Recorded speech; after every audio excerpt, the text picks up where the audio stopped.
The letter arrived on a Tuesday afternoon in September of 1876, carried by the dusty stagecoach that rattled into the cattle town of Elko, Nevada, like clockwork every week. Isaac Quinlan stood at the general store counter, his weathered hands sorting through supplies for the long winter ahead, when the postmaster called his name. He never expected mail.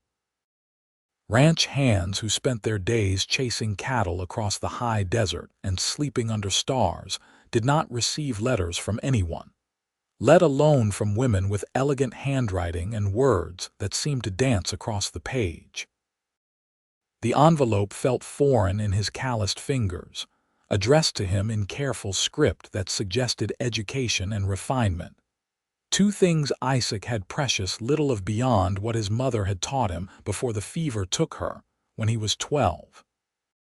He tucked it into his shirt pocket without opening it, finished his business at the store, and rode back to the sprawling ranch where he worked for old Thomas Crawford, a fair man who paid decent wages and did not ask too many questions about a man's past. That evening, sitting on his bedroll in the bunkhouse while the other hands played cards and told crude jokes, Isaac carefully opened the envelope. The letter inside was written on fine paper, the kind that cost real money, and the words made his heart do something strange in his chest. She introduced herself as Naomi Olsen, a school teacher from Philadelphia who had come across his name through a mutual acquaintance, though she did not specify who. She explained that she had always been fascinated by the West, by the wild open spaces and the freedom she imagined existed there, so different from the crowded streets and rigid expectations of her Eastern life. She wrote that she hoped he would not think her too forward for reaching out, but she had been inspired to seek correspondence with someone who lived the life she dreamed about. Isaac read the letter 3 times that night, studying each sentence as if it contained secrets. Nobody had ever called his rough existence inspirational before. Most folks back east thought cowboys were little better than drifters, good for nothing but drinking and causing trouble. Yet here was this woman, this educated schoolteacher, writing to him as if he was someone worth knowing. He did not sleep much that night, composing and recomposing his response in his head. The next day was Sunday, and while the other hands nursed hangovers or rode into town looking for entertainment, Isaac sat at the rickety table in the bunkhouse with paper he had bought from the general store and a pencil he sharpened 3 times before he was satisfied. His handwriting was rough, formed by a boy who had learned his letters from a tired mother between chores, but he did his best to make it legible. He told her about the ranch, about the mountains that rose up purple and gold at sunset, about the way the sage smelled after rain, and how the stars out here seemed close enough to touch. He told her things he had never put into words before, things he barely knew he felt, until he tried to explain them to someone who had never seen this land. When he rode into town the following Saturday to post the letter, his hands shook slightly as he handed it to the postmaster. Part of him expected nothing to come of it. Women like her did not maintain correspondence with men like him. She would receive his clumsy letter with its rough words and realize her mistake. But 3 weeks later, another letter arrived, and then another, and another. Through the fall and into the harsh Nevada winter, the letters came with remarkable consistency. Naomi wrote about her students, about the little triumphs and frustrations of teaching children to read and cipher. She wrote about her father, a stern man who owned a textile factory and expected her to marry one of his business associates, a prospect she found suffocating. She wrote about books she loved, about poetry that moved her, about her dreams of seeing the mountains and deserts Isaac described. Her words painted pictures so vivid he could almost see her in his mind, though she had never described her appearance and he had never asked. Isaac found himself living for those letters. He would rush through his work on the days the stagecoach was due, making excuses to ride into town. The other ranch hands ribbed him about having a sweetheart, but he did not mind. When he held those letters, when he read her words by lamplight until he had them memorized, something inside him that had always felt hollow began to feel full.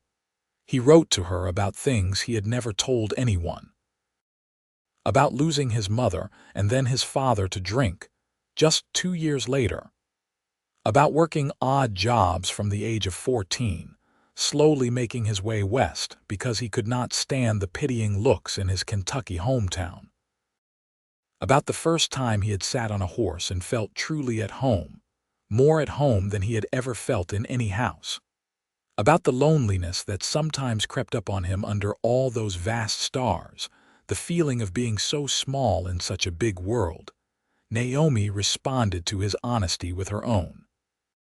She confessed that she felt trapped in Philadelphia, suffocated by expectations and propriety. She wrote about the pressure her father put on her to accept the courtship of Marcus Wellington, a banker's son with proper credentials and no imagination whatsoever. She wrote about lying awake at night dreaming of a different life, wondering if she had the courage to reach for it. As winter gave way to spring in 1877, their letters grew longer and more frequent. Isaac began to realize he was falling in love with her words, with the mind and heart they revealed. He loved her curiosity about everything, the way she asked him questions about his world that made him see it with fresh eyes. He loved her humor, the dry observations about her life that made him laugh out loud, earning confused looks from the other hands. He loved her honesty, the way she trusted him with her fears and dreams. In May, after 8 months of correspondence, Naomi wrote something that made Isaac's heart stop. She said she could not stop thinking about him, about the life he described, about the possibility of something different. She asked, in careful words that probably took her as long to compose as his responses took him, whether he thought she was foolish to imagine that their letters might mean something more than simple friendship. Isaac sat with that letter for 2 days, afraid to hope, afraid to presume. Finally, he wrote back with hands that trembled so badly he had to start over twice. He told her the truth, plain and simple as he knew how. He told her that he had fallen in love with her through her words, that he dreamed about her, that he knew it was probably crazy since they had never met, but he could not help how he felt. He told her that if she was serious about wanting a different life, he would do everything in his power to give her one, if she would take a chance on a cowboy with nothing to offer but hard work and an honest heart. He posted the letter and spent the next 3 weeks in agony, certain he had ruined everything, that he had been too forward, too presumptuous. He worked himself to exhaustion during the day and lay awake at night, cursing himself for a fool. When her response finally came, he could barely bring himself to open it. When he did, when he read her words, he had to sit down because his legs would not hold him. She wrote that she loved him too, that she had been hoping he felt the same way, that she wanted to meet him, to see if the connection they had built through words could translate into something real. She proposed coming west, taking the train to Nevada, meeting him in person. If things went well, if they felt in person what they felt through letters, she would stay. She would leave Philadelphia, leave her father's expectations, leave everything familiar. For him, for them, for the possibility of love and freedom. Isaac immediately wrote back, his heart pounding so hard he could barely think. He told her yes, yes, 1,000 times yes. He told her he would meet her in Elko, that he would arrange everything, that he would take care of her. He asked when she could come, told her to name the day, and he would be there waiting. The summer months that followed were the longest of Isaac's life. They continued writing, making plans, But now there was a countdown, a specific date circled in both their minds. September 15, 1877. She would arrive on the afternoon train, exactly 1 year and 1 week after her first letter had reached him. Isaac saved every penny he could. He worked extra hours, took on additional jobs, anything to build up some money. He could not offer her much, but he wanted to offer her something.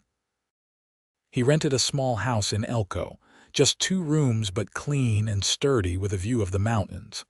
He bought furniture, simple but well made. He wanted her to have a home, not just a bunkhouse with a bunch of rough men. Thomas Crawford, his boss, watched these preparations with interest. One evening in late August, he called Isaac into the ranch house, offered him a whiskey, and said he had a proposition. Crawford was getting older, his children had moved back east, and he needed someone he could trust to help run the place. He offered Isaac a partnership, a share in the ranch in exchange for his continued hard work and loyalty. It would mean steady income, a real future, something Isaac could build on. Isaac accepted, stunned and grateful. Now he had something real to offer Naomi, not just dreams and promises but actual prospects. As September arrived, Isaac could barely function. He double-checked the house a dozen times, making sure everything was ready. He bought new clothes, got a haircut, tried to make himself presentable. The other ranch hands teased him mercilessly, but with affection.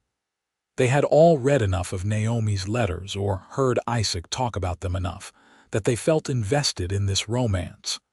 The morning of September 15th dawned clear and bright, the desert air crisp with the promise of autumn. Isaac rode into Elko before sunrise, too nervous to wait. He checked the house again, paced the streets, checked his pocket watch every 5 minutes. The train was due at 3 o'clock in the afternoon. Every minute felt like an hour. He stationed himself at the train depot an hour early, his heart hammering against his ribs. What if she did not come? What if she took one look at him and realized she had made a terrible mistake? What if everything they had built through words collapsed when faced with reality? At 3:15, the train whistled in the distance. Isaac's mouth went dry. The great locomotive pulled into the station in a cloud of steam and smoke, brakes squealing. Passengers began to disembark, miners and merchants, families and drifters. Isaac scanned every face, looking for someone, anyone who might be her. Then he saw her, stepping down from the passenger car with careful grace, one hand holding a carpet bag and the other clutching a bundle of letters tied with ribbon. He knew those letters, knew that ribbon. His letters to her, the same way he had kept every one of hers. She was smaller than he had imagined, delicate-looking in a traveling dress of deep blue, with dark blonde hair pinned up under a modest hat. But it was her face that stopped his breath, fine-featured and intelligent, with eyes that scanned the platform with a mixture of hope and fear. Their eyes met across the crowded platform, and something passed between them, a recognition that went beyond the physical. She smiled, tentative and nervous, and he found himself walking toward her without consciously deciding to move. "Naomi." His voice came out rough, barely above a whisper. "Isaac." She said his name like a prayer, like a promise. "You look just like I imagined." He did not know what to say to that. Up close, she was beautiful in a way that made his chest ache, but more than that, she was real. After a year of words on paper, she was standing in front of him, flesh and blood. "I cannot believe you are really here," he managed. "I can hardly believe it myself." She glanced around at the dusty street, the rough buildings, the mountains rising in the distance. "It is so different from Philadelphia." "Is it what you expected?" She looked back at him, and her smile widened. "It is exactly what I hoped for." They stood there on the platform as the other passengers dispersed, just looking at each other, both suddenly shy. A year of intimate letters, of sharing their deepest thoughts and feelings, and now they barely knew what to say. "I have a house," Isaac finally said. "Nothing fancy, but it is clean and ready for you. I thought you might want to rest after your journey." "That sounds wonderful." She shifted her carpetbag and he quickly took it from her. "I have a wagon just there." He gestured toward the street where he had left his horse and a borrowed wagon hitched behind it. "I will take you there. Get you settled."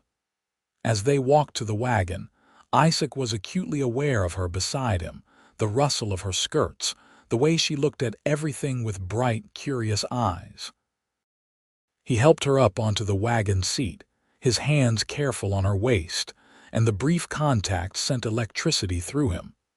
The ride to the house took only 10 minutes, but it felt both too long and too short.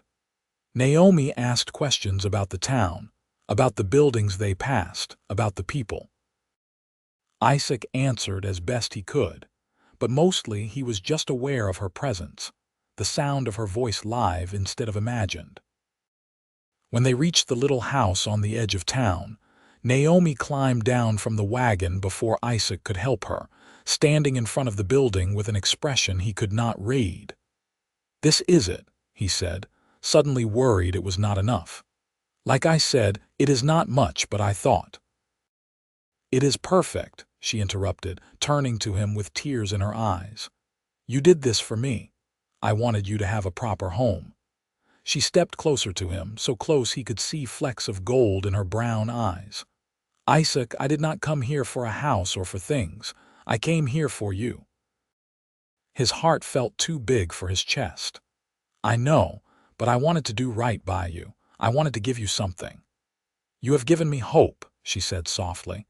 "You have given me a year of words that made me feel less alone, that made me believe in possibilities I had stopped believing in. That is more valuable than any house." They went inside, and Isaac showed her the small parlor with its simple furniture, the bedroom with the bed he had built himself, the kitchen with the stove and pump. She moved through the rooms, touching things gently, her face glowing. "I cannot cook very well," she admitted. "That is not something they emphasize for schoolteachers in Philadelphia." "I can teach you," Isaac said, "and I am not bad at it myself from years of bunkhouse cooking." She laughed, and the sound filled the house with warmth. "We shall teach each other then. I can teach you better reading and writing, and you can teach me to cook. Your writing is already beautiful. But I could teach you more words, more ways to express things. You have such a poet's soul, Isaac. I have always thought so, reading your letters." He felt his face heat. "I just write what I feel." "Exactly." She set down the bundle of his letters on the table. "That is what makes it poetry." They spent the evening talking, really talking, face to face for the first time. It was strange at first to see expressions with the words, to hear tone and inflection. But it was also wonderful, a deepening of everything they had already built. They sat at the small kitchen table drinking coffee Isaac made, talking as the sun set and painted the sky orange and purple through the window. Naomi told him about her journey west, about the long train ride and the things she had seen through the window. She told him about the letter she had left for her father, explaining her decision, asking for his understanding though she knew she would not get it. She told him about her fear as the train had drawn closer to Nevada, the worry that she was making a huge mistake, that their connection would not survive meeting in person. "And now?" Isaac asked quietly. She reached across the table and took his hand, the first time they had really touched beyond helping her down from the wagon. Her hand was small and soft in his calloused one. "Now I know I made the right choice. I was not wrong about you, Isaac. You are exactly who I thought you were, who I hoped you would be." "I am just a cowboy," he said. "I do not have fancy words or education." "You have the most important things," she insisted. "You have kindness and honesty and a good heart." You see beauty in the world and you are not afraid to express it. You listened to me for a year, really listened, and made me feel valued for my mind and my thoughts, not just as someone's daughter or a potential wife to advance someone's career. You are the most remarkable woman I have ever known, Isaac said. And I do not just mean your words, though God knows I love those. I mean your courage coming out here, leaving everything you knew. That takes strength, or madness, she smiled. I am not entirely sure which, maybe both. He turned his hand over, lacing his fingers with hers. Naomi, I know this is fast, meeting in person. I know you probably want time to be sure to figure out if what we had through letters is real. But I need you to know I am already sure. I have been sure for months now. I love you. I am in love with you. And if you need time, I will give you all the time you need, but I wanted you to know where I stand. Tears spilled down her cheeks, but she was smiling. I love you too. I have loved you since your letter in January when you described watching a calf being born and how it felt like witnessing a miracle. I knew then that I was falling in love with the man who could see miracles in everyday moments. Isaac stood, still holding her hand, and drew her to her feet. They stood face to face in the deepening twilight, just looking at each other. Then, slowly, giving her time to pull away if she wanted, he leaned down and kissed her. Her lips were soft under his, tentative at first, then warmer as she kissed him back. It was gentle and sweet and felt like coming home. When they pulled apart, both breathing a little fast, Naomi rested her forehead against his chest. What happens now? She asked. Now we figure out our life together, Isaac said. That is, if you will have me, if you will marry me. She looked up at him, her eyes shining. Are you proposing to me, Isaac Quinlan? I am. I know I should probably wait, court you proper, but I have been courting you for a year through letters. I know your mind and your heart, and you know mine. So yes, I am asking you to marry me, to build a life with me here. Yes, she said simply. Yes, I will marry you. They decided to wait a few weeks before the wedding, to let Naomi adjust to her new life and to do things properly. The town of Elko was small enough that news of the Eastern schoolteacher who had come to marry the cowboy spread quickly. Most people were curious rather than judgmental, and several families approached Naomi about teaching their children. By the end of her first week in Nevada, she had the beginnings of a small school organized, meeting in the church building until something more permanent could be arranged. Isaac introduced her to Thomas Crawford and his wife, Martha, who took an immediate liking to Naomi. Martha became a mentor of sorts, teaching Naomi the practical skills she needed for Western life, from cooking over a wood stove to preserving food for winter. Naomi absorbed it all with the same eager curiosity she brought to everything. In turn, Naomi helped Isaac with his reading and writing. In the evenings, they would sit together, and she would guide him through more complex texts, expanding his vocabulary and understanding. She never made him feel stupid or less than, only encouraged. He found himself developing a love for books he had never had time for before, especially poetry. She read him Whitman and Wordsworth, and he was surprised to find he understood their words, felt them resonate with his own experiences.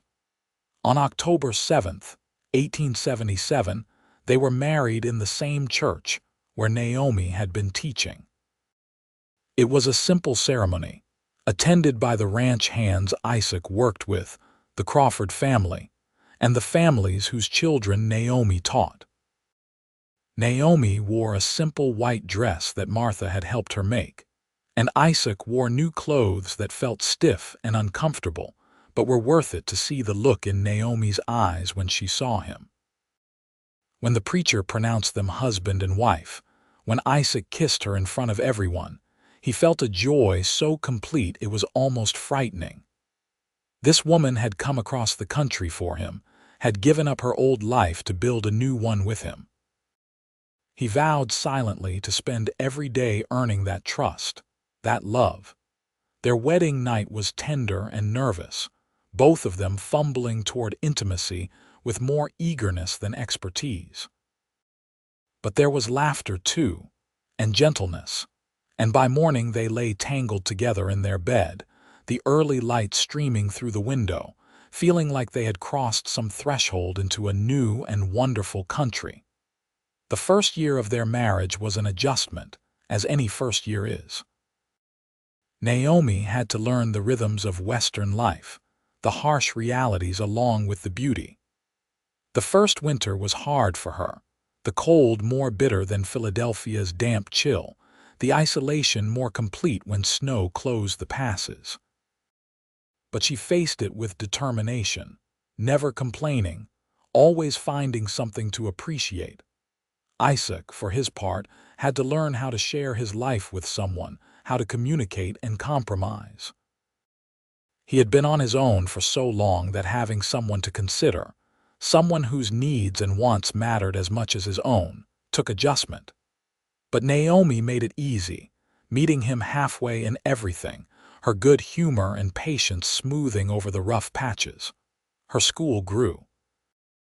By spring, she had 15 students of varying ages, and the town had built a proper schoolhouse with money raised from the families.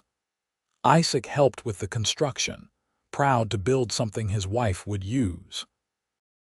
He loved watching her teach, the way she made even the roughest ranch kid excited about learning.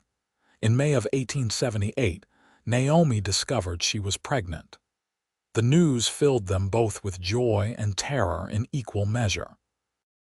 Isaac worried about childbirth, about all the things that could go wrong so far from proper doctors. Naomi worried about being a good mother, about raising a child in this harsh land. But mostly they were excited, eager to expand the family they had started. The pregnancy was not easy. Naomi suffered from sickness that lasted well beyond the first few months, and the summer heat was brutal on her. But Martha Crawford was there with advice and help, and the women of the town rallied around her, bringing food and company. Isaac did everything he could, taking on extra work to ensure they had savings, building a cradle with his own hands, reading to her in the evenings when she was too tired to do anything but listen. On February 3, 1879, after a long and difficult labor, their son was born. They named him James Thomas Quinlan, James after Isaac's father and Thomas after the man who had given Isaac a chance. The baby was small but healthy, with a powerful set of lungs and his mother's eyes. Isaac held his son for the first time and wept, overcome with a love he had not known he was capable of feeling. Naomi, exhausted but glowing, watched them with tears in her own eyes. "We made this," she whispered. "We made him." "You made him," Isaac corrected. "I just helped a little." She laughed weakly. It was definitely a joint effort. Those first months with a newborn were exhausting. James was a fussy baby, colicky and difficult to soothe. Isaac and Naomi took turns walking him at night, singing to him, doing whatever it took to calm him.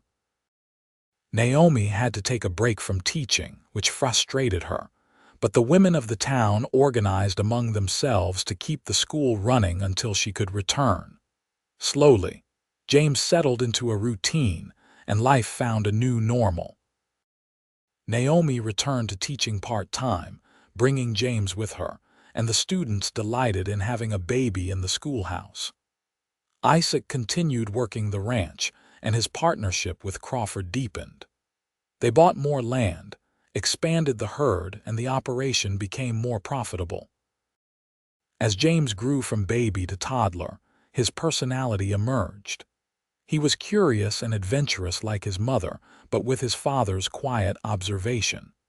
He loved animals, especially the horses, and Isaac began teaching him to ride almost as soon as he could walk. Naomi read to him constantly, filling his head with stories and ideas. In the summer of 1881, Naomi became pregnant again. This pregnancy was easier than the first, perhaps because she knew what to expect, perhaps because her body had adjusted to the Western climate and lifestyle. On March 12, 1882, they welcomed a daughter, Mary Rose Quinlan, named after Isaac's mother. Mary was a calmer baby than James had been, more content to observe the world around her with wide, wondering eyes. She looked like Isaac, with his dark hair and serious expression, but she had Naomi's love of words. Before she could even talk properly, she would babble along when Naomi read to her, as if joining the story. Life settled into a rhythm that felt both full and right. Isaac's days were spent working the ranch, which was thriving under his and Crawford's management. When Thomas Crawford died peacefully in his sleep in 1884, he left his share of the ranch to Isaac, making him the sole owner. It was both a blessing and a burden, the responsibility of running the entire operation, but Isaac was ready for it. He hired good men, treated them fairly, and the ranch continued to grow. Naomi's school became a fixture of the community, educating a generation of Elko's children. She was respected and valued. Her opinions sought on everything from town planning to settling disputes. She wrote articles for the local paper about education and women's issues, using the platform to advocate for progress while maintaining the respect of even the more conservative members of the community. Their children grew healthy and strong. James became a skilled horseman and rancher, following in his father's footsteps but with his mother's way with words. He could gentle a wild horse and quote poetry with equal facility. Mary was more interested in books than ranching, but she loved the land with a fierce passion, seeing it through both her mother's educated eyes and her father's intuitive understanding. In 1886, Naomi became pregnant again, a surprise as they had thought their family complete. On December 20th, she gave birth to twin boys, Samuel and Daniel Quinlan. The twins were a handful from the start, mischievous and energetic, keeping both parents on their toes, but they also brought renewed joy and laughter to the house. The years passed with the speed that years do when they are full and happy. There were hard times, too. Harsh winters that killed cattle, dry summers that scorched the range, economic downturns that made money tight. Isaac and Naomi faced them together, their partnership deepening with each challenge overcome. They never forgot how they had begun, with letters and words and faith in something unseen. On the anniversary of the day Naomi arrived in Elko, they would sit together and read their old letters to each other, marveling at how young they had been, how brave, how foolish and wise all at once. "You ever regret it?" Isaac asked one such anniversary, their 15th, in 1892. "Giving up your life in Philadelphia, coming out here." Naomi looked around the ranch house they had expanded over the years, at the life they had built. Through the window, they could see James working with the horses, now 20 and every bit his father's equal as a rancher. Mary was in the parlor, reading to the twins, now 6 and full of questions. "Not for a single moment," Naomi said. "This life, our life, it is more than I ever dreamed possible when I wrote that first letter. You gave me freedom, Isaac, freedom to be myself, to use my mind to make a difference. You gave me love and partnership and a family. How could I regret any of that?" "I gave you hardship too," Isaac said. "Cold winters and hard work and a rough life." "You gave me a real life," Naomi corrected. "Not a comfortable cage, but actual freedom. The hardships made the joys sweeter. And I never faced any of it alone. That was what I was missing in Philadelphia, someone who saw me as a full person, a partner, not just a pretty ornament or a useful asset." Isaac pulled her close, kissing the top of her head. "I fell in love with your words first," he said. But I stayed in love with everything you are. You are the strongest, smartest, best person I know. You are not so bad yourself, Cowboy, she said with a smile. As their children grew into adults, Isaac and Naomi watched with pride. James married a rancher's daughter from the next county over, a practical woman named Sarah who loved the land as much as he did. They built a house on the far edge of the ranch and began their own family, giving Isaac and Naomi their first grandchildren in 1895. Mary went to San Francisco to attend college, one of the first women from Elko to do so. She returned with a teaching certificate and a journalist husband, and took over Naomi's school when Naomi decided to retire in 1897. Mary and her husband also worked for the local paper, continuing Naomi's tradition of advocacy and education. The twins, Samuel and Daniel, were inseparable and eventually started a freight business, hauling goods between the mining towns that dotted Nevada. They were good at it, turning a tidy profit and expanding into stage services.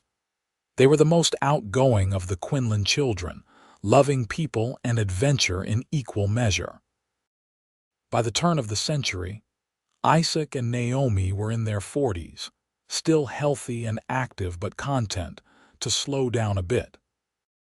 The ranch largely ran itself under James's capable management, and with Mary handling the school and the twins successfully running their business, Isaac and Naomi had time to enjoy each other and their growing brood of grandchildren.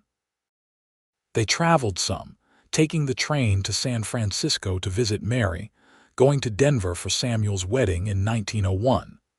But they always came back to Elko, to the little house that had grown into a sprawling ranch house, to the land they loved. On quiet evenings, they still sat together reading, sometimes aloud to each other, sometimes in comfortable silence. They still talked about everything and nothing the way they had in their letters, the way they had learned to communicate before they ever met. That foundation of words, of really listening to each other, had sustained them through everything. In 1903, Naomi was diagnosed with a heart condition. The doctor said it was not immediately life-threatening, but that she needed to take it easy, avoid stress. Isaac was terrified of losing her, but Naomi faced it with typical practicality. She reduced her activities, spent more time at home, focused on the things that mattered most to her, her family, her writing, her time with Isaac. They had 8 more years together, 8 years of grace and gratitude. They watched their grandchildren grow, welcomed more as their children continued expanding the family. They celebrated anniversaries and birthdays, holidays and ordinary Tuesdays. They sat on the porch in the evenings watching the sun set over the mountains, holding hands, often not needing words because they understood each other so completely. Naomi died peacefully in her sleep on April 12, 1911, with Isaac beside her. She was 60, and she had lived a full, rich, meaningful life. The whole town turned out for her funeral, a testament to the impact she had had on the community. Former students, now adults with children of their own, spoke about how she had changed their lives. Women she had mentored and advocated for spoke about her courage and wisdom. Isaac sat and listened, tears streaming down his face, proud and heartbroken in equal measure. After she was gone, Isaac found a letter she had written to him, tucked away with all the letters they had saved from that first year before they met. In it, she thanked him for 33 years of love and partnership. She thanked him for taking a chance on a schoolteacher from Philadelphia who wrote him out of the blue. She told him not to grieve too long, that she wanted him to live fully for whatever years he had left, to enjoy their children and grandchildren, to find joy in the life they had built together. Isaac tried to honor her wishes. He stayed active on the ranch, teaching his grandchildren the things his father and mother had taught him, the things he had learned through hard experience. He told them stories about their grandmother, about her courage and intelligence, about how she had changed his life with a letter. He lived another 9 years, passing away in 1920 at the age of 69. His children found him in his favorite chair on the porch, a peaceful expression on his face, one of Naomi's old letters in his hands. He had been rereading them, the way he often did, remembering. They buried him next to Naomi in the Elko cemetery, on a hill overlooking the mountains he had loved and described to her in that very first letter he had written in response to hers. The headstone read, "Isaac Quinlan, beloved husband, father, and friend." He fell in love with her words and spent his life earning them. The ranch stayed in the family, passed down through generations. The schoolhouse Naomi had championed eventually became part of a larger educational system, but a plaque still hung there, commemorating her contributions. The letters, all of them from that first year and beyond, were preserved by the family, eventually donated to the Nevada Historical Society as a record of Western life, and a testament to the power of words to forge connection across distance. Their love story became something of a local legend in Elko, the schoolteacher from Philadelphia and the cowboy who fell in love through letters. Grandchildren and great-grandchildren would tell the story to their own children, about how their ancestors had built something lasting on a foundation of words and faith and courage. The little house where it all began, where Naomi had first arrived and Isaac had nervously waited to see if their connection would survive meeting in person, still stood well into the 20th century. Different families lived in it over the years, but everyone in Elko knew it as the place where the Quinlan love story had begun. In the end, what endured was not just the physical legacy of ranch and school and family, but the less tangible legacy of what Isaac and Naomi had shown was possible. They had proven that connection could be built on understanding and communication, that love could grow from shared thoughts and dreams before it ever touched the physical. They had shown that courage, whether it was a woman leaving everything she knew or a man risking his heart through honest words, was rewarded. Their story became part of the fabric of the West, a reminder that the frontier was not just about taming land or striking it rich, but about people finding each other, building lives together, creating community and family against the odds. It was about letters carried by dusty stagecoaches, words written by lamplight, faith in possibilities unseen. The mountains still rose purple and gold at sunset over Elko, Nevada, the way Isaac had described them in his first letter to Naomi. The sage still smelled sweet after rain. The stars still seemed close enough to touch on clear nights. And somewhere in the Historical Society's archives, carefully preserved, were the letters that had started it all. A cowboy and a schoolteacher falling in love one word at a time, building a life that would echo through generations. Their children, and their children's children, and all who came after, carried forward the lessons Isaac and Naomi had taught by example. The importance of really listening to each other, of valuing minds and hearts as much as physical presence, of having the courage to reach for something better even when it scared you, of building a partnership based on mutual respect and shared dreams. James ran the ranch until his own son took over, expanding it further while maintaining his father's principles of fair dealing and hard work. He married Sarah, and they had 5 children of their own, each taught to read and appreciate words as much as horses and cattle. James never forgot the sight of his parents sitting together reading in the evenings, the way they communicated with looks and small gestures, a language built over years of deep understanding. Mary became a respected educator and journalist, writing articles that were published throughout the West, advocating for better schools and opportunities for women. She and her husband had 3 children, all bookish like their mother but with their grandfather's appreciation for the land. Mary often spoke at educational conferences about her mother's methods and philosophy, spreading Naomi's influence far beyond Elko. Samuel and Daniel, the twins, never lost their adventurous spirits. Their freight and stage business grew to serve most of northern Nevada, and they became known for reliable service and honest dealing.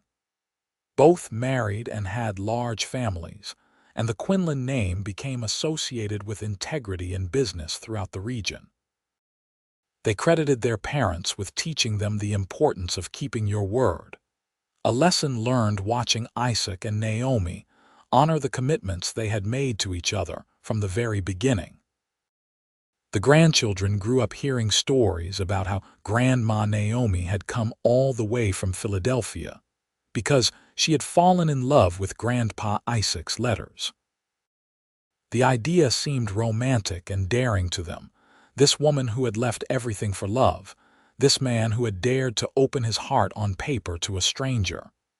It set a standard for what love could be, should be, brave and honest and built on really knowing each other. Some of the grandchildren kept the tradition of letter writing alive, even as the 20th century brought telephones and faster communication. They understood instinctively what their grandparents had known.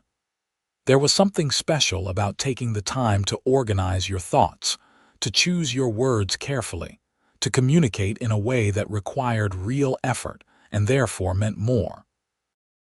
The ranch continued to thrive through the decades, adapting to changing times but maintaining its core identity.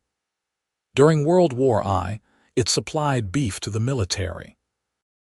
During the Depression, it provided jobs and food to desperate families. Isaac and Naomi's legacy of generosity living on through their children.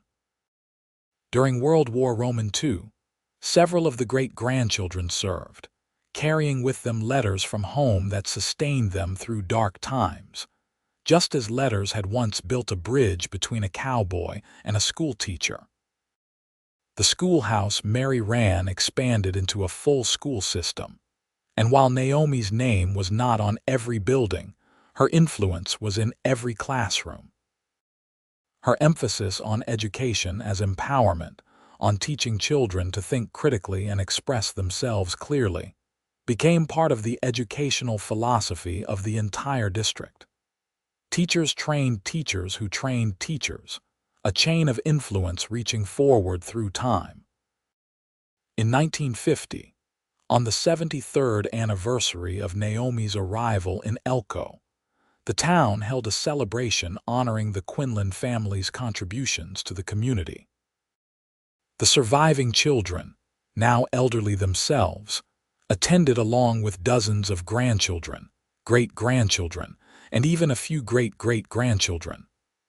The mayor gave a speech about how one woman's courage and one man's honest heart had helped build the town they all called home.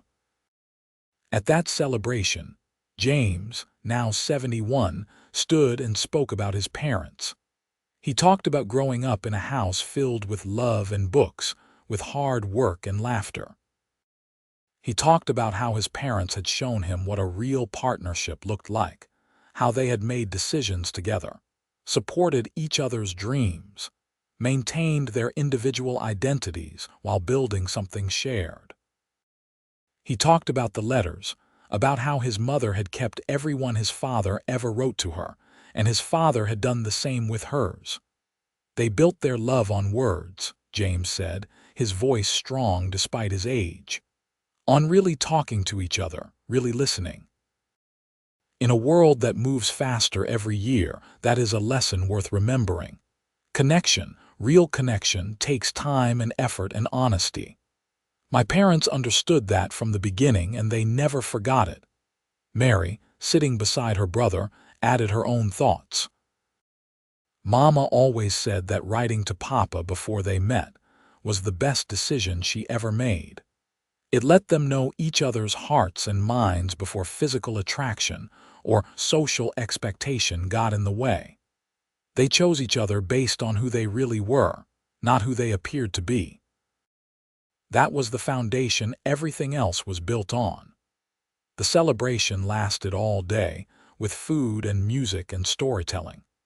The letters themselves were on display, carefully protected in glass cases, and people lined up to read them, moved by the intimacy and honesty they contained. Young couples stood hand in hand, reading words written decades before they were born, finding inspiration for their own relationships. As the sun set that evening, painting the mountains in those familiar shades of purple and gold, the family gathered for a final toast. They raised their glasses to Isaac and Naomi, to the love that had started with a letter and grown into a legacy that touched hundreds of lives. They drank to courage and honesty, to words written from the heart, to the power of really knowing someone before you claim to love them. The years continued their march. The ranch eventually transitioned from cattle to other ventures as the West changed, but it remained in Quinlan hands, managed by descendants who honored Isaac's legacy of fair dealing and hard work. The school system continued to grow and evolve, but teachers still referenced Naomi Olsen Quinlan's methods and philosophy. The freight business the twins had started eventually sold to a larger company, but the reputation for reliability they had built lived on. Individual Quinlans spread out across the country and the world, pursuing various dreams and opportunities, but they stayed connected to each other and to Elko. Family reunions were regular affairs, bringing people back to the land where it all started. And at every reunion, someone would inevitably bring up the letters, the story of how it all began, making sure the youngest generation knew where they came from. The letters themselves, those precious documents that had started everything, were eventually scanned and digitized, allowing family members everywhere to access them. Reading them became a rite of passage for Quinlan descendants, a way to connect with their history, to understand the values that had shaped their family. Many found themselves moved to tears by the honesty and vulnerability Isaac and Naomi had shown each other, by the beauty of their words, by the courage of their choices. In the archives, scholars studied the letters as examples of Western correspondence, of women's history, of the immigrant experience. Articles were written, papers presented at conferences. But for the family, they were simply grandma and grandpa's love letters, a reminder that the best things in life often require taking risks, being honest, and having faith in possibilities you cannot yet see. As the 20th century gave way to the 21st, as technology changed how people communicated, the Quinlan letters took on new relevance. In a world of instant messages and superficial connections, Isaac and Naomi's deliberate, thoughtful correspondence offered a counterexample. Their story was featured in books and documentaries about Western history, about women pioneers, about the art of letter writing. But no amount of academic interest or public attention could diminish the essential, intimate truth of what those letters represented. Two people reaching across distance and difference, daring to be vulnerable, building understanding word by word until it became love. They had taken their time, really gotten to know each other, and built something that lasted not just their lifetimes but far beyond. The little house in Elko, where Naomi had first stepped into her new life and where they had begun building their marriage, was eventually bought by the Historical Society and turned into a museum. The rooms were furnished with period-appropriate pieces, some actually from Isaac and Naomi's time there. Visitors could walk through and imagine what those early days must have been like, the nervousness and excitement, the building of intimacy, the forging of partnership. In the bedroom, on the simple table beside the bed, reproductions of some of the letters were displayed, allowing visitors to read the actual words that had connected a cowboy and a schoolteacher across the miles. Many visitors left in tears, moved by the beauty of the connection, the courage of the choices, the power of words to build bridges between hearts. On the wall of the parlor hung a large photograph of Isaac and Naomi, taken on their 25th wedding anniversary in 1902. In it, they sat side by side, his hand covering hers, both looking directly at the camera with expressions of contentment and quiet joy. You could see the years in their faces, the lines earned by laughter and weather and hard work. But more than that, you could see the connection between them, visible even in a photograph, the sense that these were two people who really knew and loved each other. Beneath the photograph was a quote from one of Naomi's letters to Isaac, written in the winter of 1877 before they had met. "I believe that true love must be built on true knowledge of another person. Not just their appearance or their circumstances, but their actual self, their thoughts and dreams and fears. I want to know your soul before I see your face, because souls are what endure." And beside it, Isaac's response, "Then you shall know my soul because I am laying it bare for you in these words. I have never been good at pretending or putting on airs. What you read from me is what I am, for better or worse, and I hope it will be enough." It had been enough, more than enough. It had been everything. The museum became a popular destination, especially for couples planning their own weddings. Many asked to be married there, in the house where Isaac and Naomi had begun their married life. The Historical Society accommodated when they could, and the little parlor witnessed many ceremonies, many new beginnings built on the inspiration of an old love story. At these weddings, it became traditional for someone to read from the letters, to share Isaac and Naomi's words as a reminder of what marriage could be at its best. The words, written so long ago for such personal reasons, took on new life, new meaning, helping guide new generations toward their own happily ever afters. The ranch, still operational, still profitable, stood as a testament to what Isaac and Naomi had built together. The grazing land stretched for miles, the mountains rose in the distance, the sky stretched vast and blue overhead. Great-great-great-grandchildren rode horses over land their ancestors had worked, connecting with a history that was both grand and intimately personal. In Elko, the Quinlan name was still respected, still associated with integrity and community contribution. Schools and civic buildings bore plaques acknowledging donations and service from various family members over the generations. But the greatest legacy was less tangible.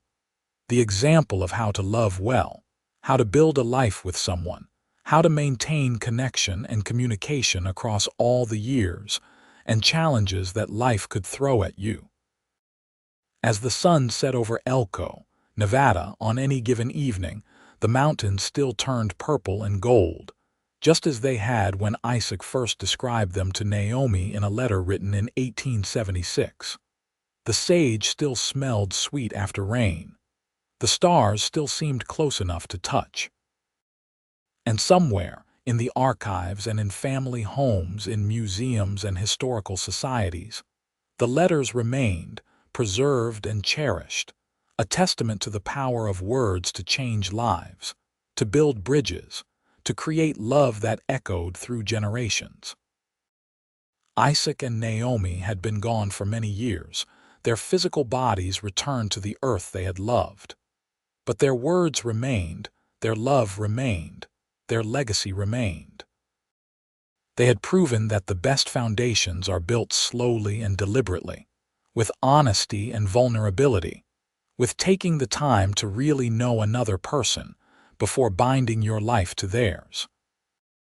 They had shown that love is not just a feeling but a choice, renewed every day through communication and effort and showing up for each other.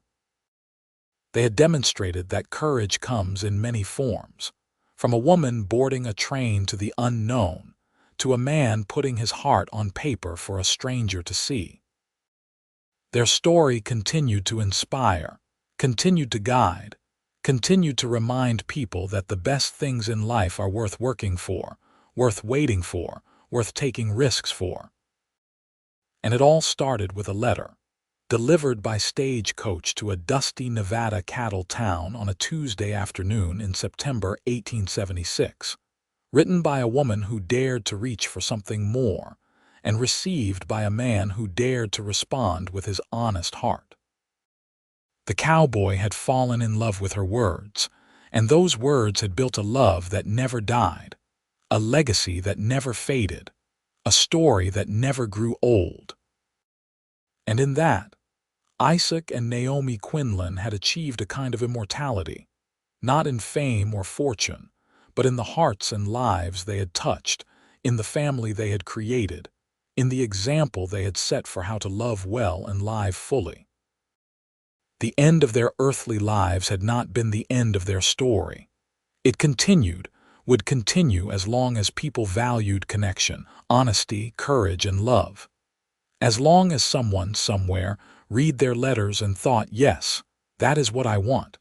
That is how I want to love and be loved. As long as the mountains turned purple and gold at sunset over the Nevada desert, as long as the sage bloomed and the stars shone, Isaac and Naomi's love story would live on. A light in the darkness, a guide for the lost, a promise that love, real love, was possible if you were brave enough to reach for it.